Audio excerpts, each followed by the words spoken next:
अस्सलाम वालेकुम। कैसे हैं व्यूअर्स? उम्मीद है कि आप ठीक होंगे।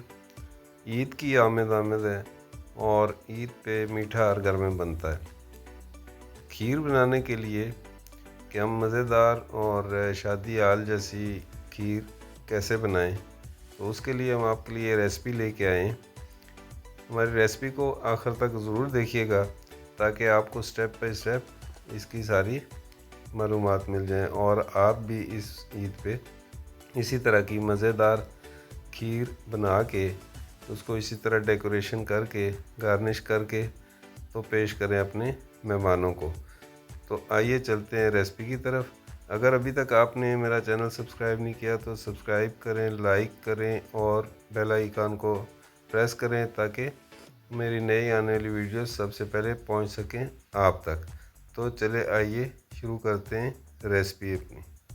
तो यहाँ पे एक हमने कुकिंग पार्ट लिया और उसमें हमने आधा किलो चावल ये डाल दिए हैं। ये हमने भिगो के रखे थे और 10 लीटर की हम खीर बनाएंगे। आपने अगर कम बनानी है, 1 किलो की बनानी है, 2 किलो की बनानी है, तो उस हिसाब से आप इसको एडजस्ट करेंगे। तो ये हम इसमें ऐड कर रहे हैं, डाल रहे हैं जी दूध। रेसिपी को आखिर तक लाजमी देखिएगा ताकि आपको पूरी समझ आए और आप भी इसी तरह की मज़ेदार और क्रीमी खीर बनाएं घर पे। तो ये 10 लीटर दूध हम डाल लेंगे। आधा किलो हमने इसमें चावल डाला और फिर हम इसको आंच तेज़ करके, चूल्हे की आंच तेज़ करके तो उसको पकाना शुरू करेंगे। और इस तरह आपने इसको चलाते रहना चम्मच को ताकि वो जो चावल है वो नीचे ना लगे और दूध ना लगे। जब तक इसको उबाल नहीं आता दूध को तो उस वक्त आप अपने इसको चलाते रहना चम्मच को। थोड़ी सी मेहनत है इसमें, लेकिन खीर आपकी इंशाल्लाह बहुत अच्छी और बेहतरीन बनेगी और जो भी खाएगा वो आपसे एक दफ़ा पूछेगा ज़रूर कि आपने ये कौन सी रेसिपी इस्तेमाल की है। तो इस तरह आपने इसको पकाते रहना है और जब उबाल आ जाए, ये देख लें अभी उबलना शुरू हो गया दूध तकरीबन, तो इसको उस वक्त तक आपने इसी तरह पकाते रहना है। और जब ये उबाल आ जाए इसको, तो उसके बाद इसकी आंच हल्की करके, बिल्कुल स्लो करके, फिर हल्की आंच पे इसको पकने देना है ताकि चावल अच्छी तरह पक जाए और गल जाए, इसमें घुल जाए। तो ये उबाल आने लगे इसको तकरीबन दूध को, और उसके बाद हम इसको बिल्कुल हल्की आंच पे करके तो पकाएंगे।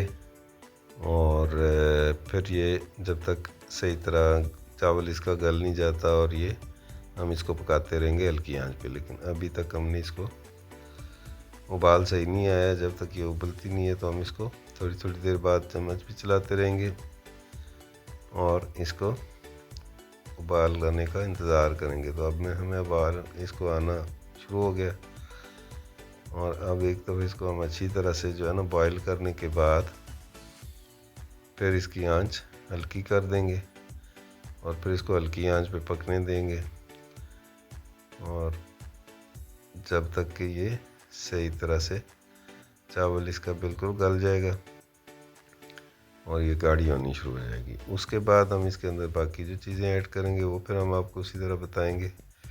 तो ये हल्की आंच पे हमने इसको कर दिया जी और इस तरह हल्की आंच पे ये पकती रहेगी और थोड़ी थोड़ी देर के बाद हम इसको चम्मच चलाते रहेंगे ताकि ये जल ना जाए।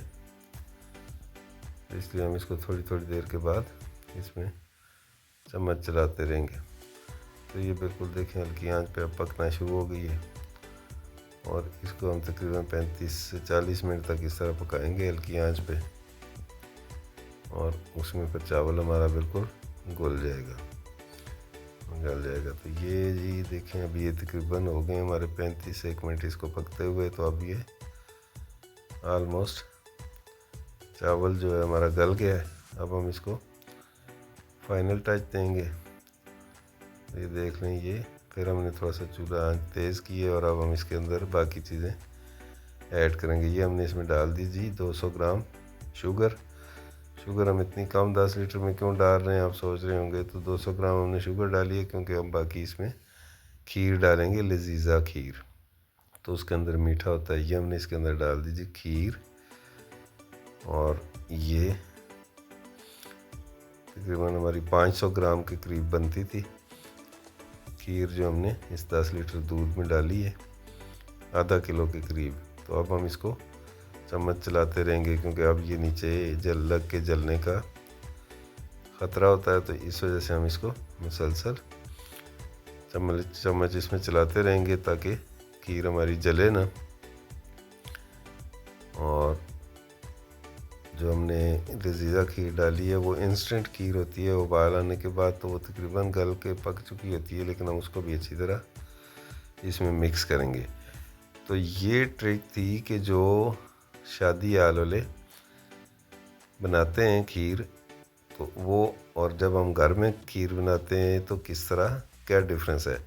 तो घर में अगर हम बनाते हैं तो हम उसके अंदर ये चीज़ें चावल नहीं डालते, और हम सिर्फ जो है ना पैकेट वाली खीर खोल के तो उसको मिक्स करके बनाते हैं, जिसकी वजह से वो थोड़ी सी डिफरेंट टेस्ट होता है। लेकिन जब हम कहीं शादी हाल में या किसी बड़े होटल पे या किसी बड़े रेस्टोरेंट पे खाते हैं तो उसका टेस्ट हमें डिफरेंट आ रहा होता है। तो फिर हम सोचते हैं कि इस तरह का हम घर पे कैसे बना सकते हैं। तो ये चावल आलमोस्ट गल गया, देख लें। हम इसको फिर ये इस तरह चलाते रहेंगे और ये बिल्कुल जो है ना इसके अंदर घुल जाएगा चावल। तो फिर तकरीबन ये हमारी रेसिपी रेडी हो जाएगी। और अब जब तक ये चावल घुल जाएगा, क्योंकि गला हुआ है, हम इसको चम्मच चलाते रहेंगे तो फिर उसके बाद ये आलमोस्ट ख़त्म हो जाएगा। तो इसलिए हम इसको इतना फाइन करके, ये देखें जी अब थिकनेस भी आना शुरू हो गई है, चावल भी तकरीबन गल चुका हुआ है इसके अंदर, और अब ये तैयार हो गई है। अब हम इसको ठंडा करेंगे। ठंडा करने के बाद फिर इसको हम अभी डिश आउट ये इस तरह करते हैं। ये देख लें जी, अभी हम इसको डिश आउट कर रहे हैं। कितनी गाढ़ी है, थिक बेहतरीन किस्म की, एक जान हो गई है खीर सारी, देख लें। तो ये हमने इसको ठंडा करने के बाद हम इसको बाउल भर रहे हैं, और उसके बाद हम इसको गार्निश करके आपको दिखाएंगे कि आप भी किस तरह से इतनी जो खूबसूरत नज़र आने वाली गार्निश है वो किस तरह आप कर सकते हैं। तो ये हमारे पास इसके लिए है नारियल के स्लाइस, खोपरा, बादाम और पिस्ता, जिसके साथ हम इसकी गार्निशिंग करेंगे। ये इस तरह से आप भी घर में कर सकते हैं, जिसकी प्यारी प्यारी सी ब्यूटीफुल लुक आएगी। और आप ईद पे मेहमानों को पेश करेंगे तो वो भी खुश होंगे, और आप ख़ुद भी इसको देख के आपका दिल चाहेगा कि आप पूरा का पूरा ये प्याला जो है ये खा जाएं। तो इस तरह से आपने इसको गार्निश कर लेना है। अगर अभी तक आपने मेरा चैनल सब्सक्राइब नहीं किया तो भी लाइक करें, सब्सक्राइब करें और बेल आइकन को प्रेस करें, ताकि हमारी नई आने वाली मज़ीद वीडियोस सबसे पहले पहुंचे आप तक। ये देख लें, आप इस तरह आलमंड के साथ, बादाम के साथ इसकी गार्निश कर सकते हैं। बादाम है, फिर हम इसके अंदर थोड़ा पिस्ता डाल रहे हैं, और फिर खोपरा है जो कोकोनट स्लाइस है वो। तो ये इस तरह करके आप इसको गार्निश करके अपने मेहमानों को ठंडा करके इसको पेश करें। उम्मीद है कि आपको वीडियो पसंद आई होगी। अगर आपको रेसिपी पसंद आई है तो लाजमी लाइक करें, शेयर करें और कमेंट करके बताएं। और ये लाजमी आपने बताना है कि आपको हमारी ये वीडियो आज की कैसी लगी। अगली वीडियो तक के लिए इजाज़त दें। इंशाल्लाह नई वीडियो में नई रेसिपी के साथ हाज़िर होते हैं। जब तक के लिए इजाज़त दें। अपना ख्याल रखिएगा और अपने चैनल का भी। अल्लाह ने गवान।